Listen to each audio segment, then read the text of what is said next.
Hi guys, Blaze here. Welcome to another anime pickups video. This is the second one for July, because I think the Ladyverse one I marked as July. Technically it's essentially the first, because everything I bought in that Ladyverse video I'd ordered last month, but it just took a while to come. This is the first of actually two other pickup videos. This one's going to be mainly focused on new stuff, and then I've got another video that's focused on older retro shows and releases and such.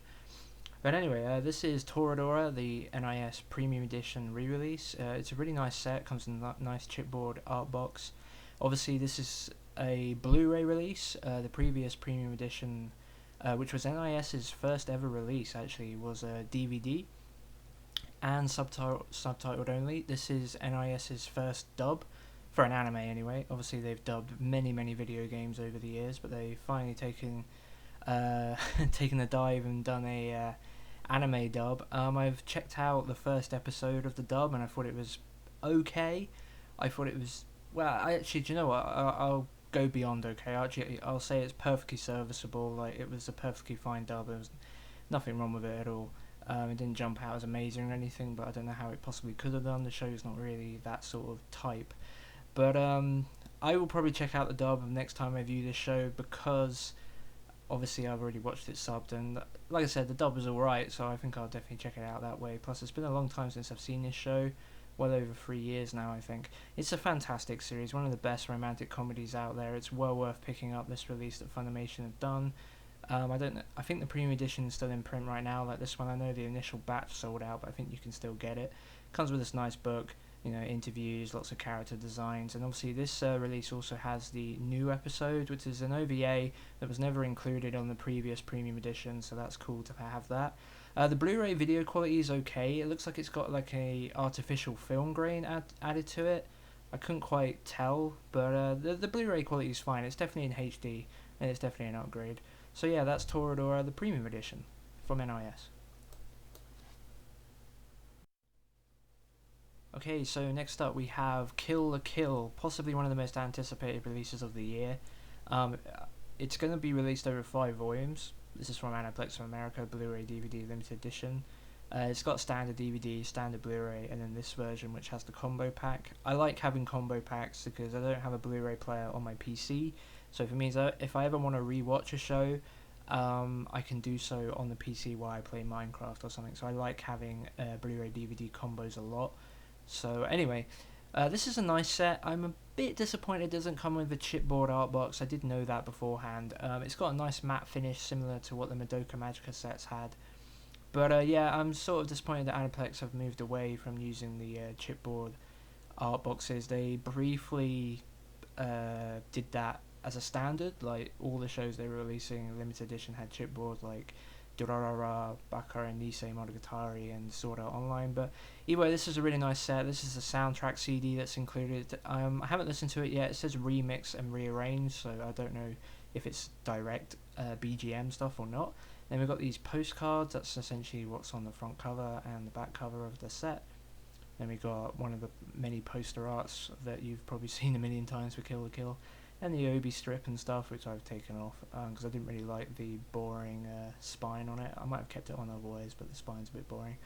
But anyway, yeah, Studio Trigger show came out last year. I've seen the first 5 episodes and I really liked it, but I'm just not one for watching stuff while it's on, like while it's airing. I really struggle with it. I find it really difficult to get myself motivated to watch just a single episode or something per week, because I marathon shows. I like to watch shows in big chunks, and yeah, it just doesn't work for me. Like, I don't watch television. I haven't watched television for a long time, so other than sports and stuff, but so far as just normal television program, it just doesn't work for me anymore. I'm so used to on-demand programming, knowing, like, being able to watch what I want when I want, so I find it really hard to come back for something. But yeah, anyway, Kill la Kill, awesome show from what I'd seen. I really loved episode 1. I've seen episode 1 like 3 or 4 times now. I checked out the dub briefly. I thought it was pretty cool. The extras on this release are kind of a bit barren. We've just got like textless opening and endings. So there's like special ones for episodes 2 and 3. And then we got web previews and credits or whatever. But yeah, Kill la Kill, really interested in it. Really awesome release from Aniplex. I like it. So yeah, next. Next up we got Hana, The Flower We Saw That Day, the movie. This is another Aniplex of America release, Blu Ray DVD combo again, with a soundtrack and the normal postcards and poster and such. Landscape art box and the obi strip, which is the gold thing that wraps around it in case you're not aware of the right terminology, with all the info on it, is really tight. I've actually been able to get it off without too many problems, but I kind of like it on there. It doesn't really matter. The image that you're not seeing on the front cover is just on the menu, so you kind of, yeah, that's what the image looks like. But anyway, yeah, this was put out by Aniplex of America, obviously. The TV series was put out by NIS. I loved the TV series. It's one of the greatest series ever. It's a complete masterpiece. I'm interested in the movie. I think it's going to be a good thing to watch because basically it sort of works out the same way as Sword Art Online Extra Edition, where it's sort of a recap through the eyes of the most of the characters. And it also has stuff that obviously takes place afterwards because you see the characters essentially having those flashbacks, like sitting around writing letters. I think that's what they're doing, or something similar. I think it takes place a year after the TV series, and then yeah, so a lot of it's flashbacks. It retells the story of the TV series, but then there's quite at least a significant chunk of new stuff for the most part. So yeah, I'm really looking forward to checking it out, but I've got to be in the mood to watch it. You guys who've seen the TV series out there, you know what I mean. Like, this isn't something you can just jump into. This isn't an easy watch anytime you see it. It is so emotionally heightened and driven. It's a really tiring show to watch emotionally. It can really put you through the ringer. So anyway, we've got these really nice postcards. We had the poster earlier. Like I said, there's a soundtrack, which is really awesome. Member over so much Memma on these like postcards and posters and stuff. She's the poster girl of the series, I guess. And then we got the front cover for the series. It's the poster for the series, for the movie, but that's the movie poster basically. And then a little blurb on the back. And then the disc. The disc just has a child version of Memma on it. It's obviously in the PS3 right now. So anyway, that's Hana. I'm glad that we've got it. I kind of still wish NIS got the license, but I think Aniplex have done a nice job. Like, we've got a combo pack, we've got the postcards, we've got the soundtrack, which we wouldn't have got with NIS. So overall, I'm still happy with this release. It worked out about the same as what the NIS version probably would have been, give or take, so yeah. Okay then, next we have Blood Sea The Last Dark, which is the sequel movie to the TV series Blood Sea, which was the latest installation of the Blood franchise. This one was done in collaboration between Production IG and Clamp. I think Clamp only did the character designs. That very much shows throughout the series. I've watched Blood Sea now. Obviously, I've seen the movie as well. I'll talk about that in a sec. But yeah, I've seen Blood Sea. Lots of people didn't like Blood Sea. I loved Blood Sea. I thought it was a great show. It does sort of fall apart towards the end. Saya is not the normal Saya in the TV series, but I felt the TV series was really good. I could have easily watched all of it in one go, but I ended up running out of time. But yeah, I watched 8 episodes like it was nothing. Like, it just went like lightning. I really enjoyed the series and the franchise. I really enjoyed the mystery as it slowly unraveled. But yeah, it did kind of fall apart towards the end. The movie, though, The Last Arc. Now, the movie is interesting. It kind of... Saya is more like the normal Saya I know from the first movie, The Last Vampire, and the Saya, for the most part, that's in Blood Plus. It just feels like a more traditional Blood installment. And I think it was good for the most part, but the thing that kind of makes this franchise, the Blood Sea stuff, kind of fall apart on its own. Well, not fall apart, but make it the weakest entry out of the 3 things. Like, it's because the story just is a little bit over the top, a little bit. It doesn't really make a lot of sense. Saya's not really a traditional vampire in this. It's just, it kind of like let go of so many of its traditions, I guess, from the franchise, and sort of gets lost along the way. But I enjoyed it a lot, and I've just realised for the first time that Blood Sea, this being the 3rd in the franchise. I never realised that before.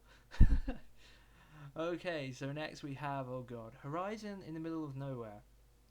Ecchi Harem. Do you guys remember when I said in my Attack on Funimation thing, my pickup video, that I was never going to buy another anime just because it was cheap? Well, old habits die hard. Next. Okay. Next up we have Flowers of Evil. I have been wanting to watch this pretty much ever since it was originally airing, which I think was late 2012, maybe early 2013. I can't remember, it was somewhere around there. But this show, because of the way it looks, I can't remember the right term, but basically it's done in the sense that everyone acts it out, and then digitally it's made into an anime, so it's kind of like motion captured basically. It's not traditional anime at all, so that was like a big deal. The story, the way like what the story is about was kind of a big deal. It was kind of a little bit different. So yeah, I've been really wanting to see this. I've been trying to keep my expectations in check, because I know it's dramatically different to what a lot of stuff is for the most part, but I guess in the end things don't always tend to be that different in the end. But yeah, I'm really looking forward to watching it anyway. I'm hoping for good things, like really good things. I'm hoping I really enjoy it. I've been watching a lot of shows like this recently, but I am planning to probably watch this today, like starting today at least. But yeah, I've been watching a lot of darker shows recently, so I don't know if that might affect it. If it does affect it, and I kind of feel like I'm kind of done with watching darker tone stories and stuff, I might watch something a little bit more lighthearted and then come back to it. But I hope not anyway. I hope this show is so good that that won't be a problem. I mean, I know it's got mixed reviews again. Like, some people don't like it, some people really liked it. So yeah, I've had it recommended to me a few times. The second it went up for sale, I had to buy it. It is a subtitle only release, but that's fine for me. And yeah, I can't wait to watch this on Blu-ray, and I'm going to start doing it pretty much as soon as this video goes up. So yeah, that's going to be fun. Next up we got some DVDs. So this is Voyages 4, 5 and 6, Season 5. The remaining 3 volumes I needed completes my One Piece collection up to date. I've got all the Voyages. I know a majority of people are collecting the collections, but which have just started being re-released now.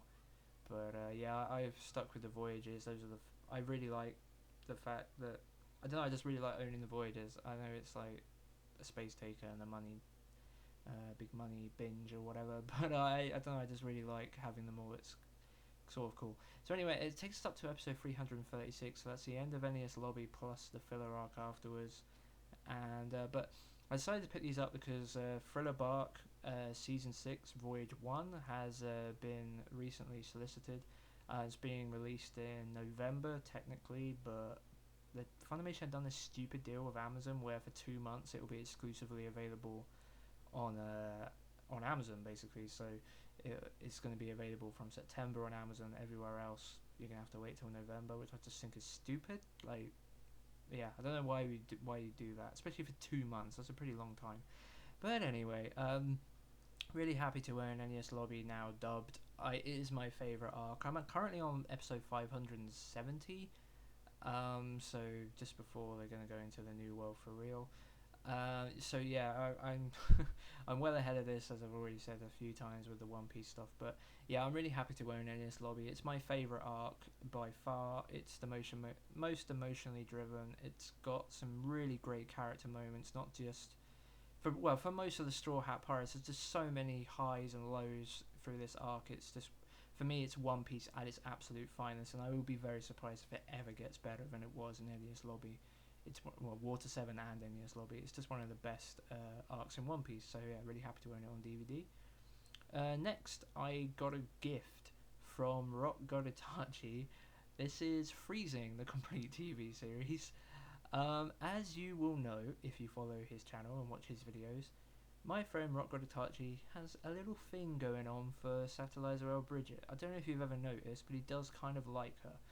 Anyway, he upgraded his DVD set, which I now have, which he was gracious enough to send me, because he upgraded to the Funimation Limited Edition Blu-ray DVD, since that was it works in the UK for Blu-ray and DVD. So yeah, he was really wanted like the best thing for his favourite number one anime. I suppose his waifu, Satellite Bridget. That's probably the only time you'll ever hear me say that W word on my channel. I don't have one, and I don't think I ever will. But anyway, yeah, so I've heard mixed things about this. I mean, in the end, it's like an ecchi show, harem-esque, but I've heard that for the type of show it is, it's not as bad as perhaps I might perceive it to be. He really wanted me to see it. I think he gave up on the fact that I was ever going to actually go out and buy it.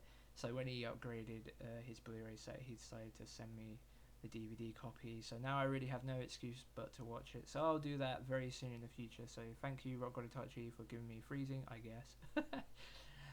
Next, I got a belated birthday and Christmas present from last year. This is a gift from Goth Quinn. This is Alison and Lilia. This is like a aviation warring military series, possibly with Moe stuff. I mean, it's got two girls on the cover, but I think that's just because they're the main characters.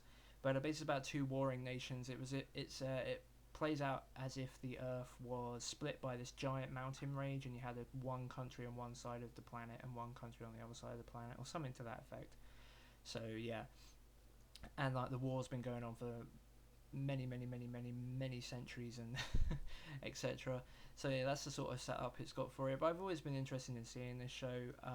It was in the Right Stuff sale last year, and yeah, she was gracious enough to buy it for me for, I think it was my birthday, Christmas, whatever. But yeah, I'm really looking forward to watching the show. I like the character designs a lot. I've always liked the aviation style that anime have done. Like the few things I've watched that are based on that sort of style, I've really liked. So yeah.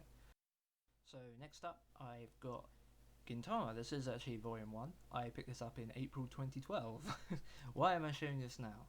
Well, Goth the Queen not only got me Alison and Lilia, she also got me the rest of Gintama, which is really cool. So this is collection 2. I have actually not gotten around to watching my first volume. Hush hush.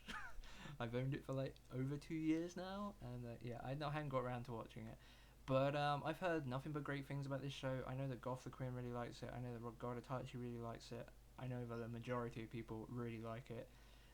It is like an episodic series, but it's apparently one of the best parody series out there. I mean, a show doesn't get like 200 episodes plus without being popular. Especially a show like this, given that it's not like a grand like shonen adventure or anything. It really is just a parody show, set in a certain era, but so it has rules to play by, I guess, in some regards. But in the end, it is just like a straight up parody show. I'm hoping I'll really enjoy it. Like, I feel like I've seen enough anime now that I should get, let's say, what can I be confident about? I mean, I've seen and I know of a lot of the famous anime that I feel like I could probably get about 60% of the jokes without too many problems, or at least recognize 60% of the parodies. Let's go there.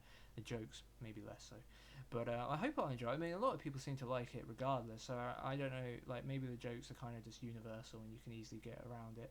So yeah, I picked up Gintama, Freezing, Alice and Lilia, although those were all gifts. I got Bloodseed: The Last Arc, Horizon in the Middle of Nowhere. Let's just forget that I ever bought that, shall we? Yeah, I think that's a good idea. One Piece, the 3 volumes, Kill la Kill and Hana. And finally, of course, although it was actually the first thing I showed you, Toradora. So yeah, that's everything. Next pickup video will be very retro based, lots of cool things. That's when I'll be showing off the Robotech stuff that I hinted in the last video, as well as other things to do with some other classic series.